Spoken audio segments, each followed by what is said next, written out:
यह कहानी है एक छोटे से गांव की। उस गांव में कृष्णा नाम का किसान अपने परिवार के साथ रहता था। अजी सुनते हो? अरे क्या हुआ भाग्यवान? गांव में सभी के पास गाय या तो भैंस है, लेकिन अपने पास तो कुछ भी नहीं है। तुम ठीक कह रही हो भाग्यवान। क्यों ना हम बाजार से एक बकरी ही ले लेते हैं। लेकिन अपने पास इतना पैसा कहाँ है? अरे मेरे पास 500 रुपये हैं। ठीक है चलिए। फिर वो दोनों बाजार की ओर निकल जाते हैं। कुछ ही देर में वो दोनों बाजार पहुंच जाते हैं। एक बकरी की दुकान पर जाकर उस दुकानदार से पूछा, अरे बाबा, ये बकरी कितने की है? बेटा, ये बकरी 1000 रुपये की है। बाबा, कुछ रुपये कम नहीं करोगे क्या? ठीक है, तुम 900 में ले लो। लेकिन बाबा, मेरे पास तो सिर्फ 500 रुपये ही है। बेटा, 500 रुपये में तो बकरी का बच्चा भी नहीं आएगा।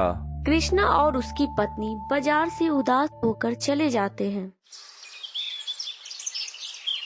उन्हें रास्ते में एक नेवला दिखाई देता है। अरे देखिए जी, कितना सुंदर नेवला है। क्या हम इसे अपने साथ घर ले जा सकते हैं? इसे ले जाकर क्या करेगी भाग्यवान? ले चलिए ना, हम इसे ही पाल लेंगे। अरे भाग्यवान, हम पहले से ही इतने परेशान हैं। हम खुद का पेट तो भर नहीं पाते हैं और इसका पालन पोषण कहाँ से करेंगे? और इसे पालने से कोई फायदा भी नहीं होगा। ना ही ये हमें दूध देगी और ना ही अंडे। तो इसका क्या करेंगे हम? लेकिन पत्नी के बार बार कहने पर कृष्णा नेवला को अपने साथ ले लेता है और घर पहुंचकर अपने बेटा से बोलती, देखो बेटा, मैं तुम्हारे लिए क्या लेकर आई हूँ। अरे भाग्यवान, कह तो तुम ऐसी रही हो जैसे कोई मूल्यवान वस्तु लाई हो। जैसे गाय और भैंस। बस एक नेवले को तो लाई हो। भले ही एक नेवला हो, पर इसे हम बहुत ही प्यार से पालेंगे। कृष्णा का परिवार उस नेवला के साथ बहुत खुश था। एक दिन कृष्णा और उसकी पत्नी नेवला के भरोसे अपने बच्चे को घर पर छोड़कर खेत में काम करने के लिए चले जाते हैं। कृष्णा के पत्नी के मन में एक विचार आता है। नेवला तो एक जानवर है, उसे बुद्धि नहीं है। उसके भरोसे मैं अपने बच्चे को कैसे छोड़ सकती हूँ? अरे सुनते हो? अब क्या हुआ भाग्यवान?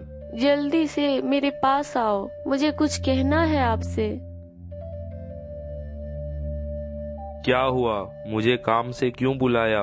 अरे मुझे बहुत चिंता हो रही है। अपना बच्चा घर पर अकेला है। नेवला तो एक जानवर है। मुझे बहुत डर लग रहा है।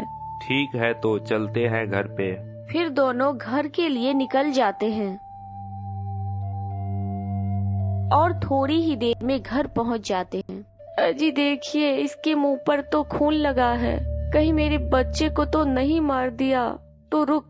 कृष्णा की पत्नी ने गुस्से से एक कुल्हाड़ी उठाकर उस नेवला के ऊपर वार कर दिया, जिससे उस नेवला की मौत हो जाती है। जैसे ही वो घर के अंदर जाते हैं तो देखते हैं कि उसका बच्चा तो सही सलामत सो रहा था, लेकिन उसके पास में एक बहुत बड़ा सांप मरा हुआ था। उसको देखकर कृष्णा और उसकी पत्नी चौंक जाती है। देखो तो, तुमने एक बेजुबान की बेवजह जान ले ली। उसने तो हमारे बच्चे की जान बचाई थी। कृष्णा की पत्नी बहुत रोने लगी। मन ही मन वो बहुत ही पछता रही थी।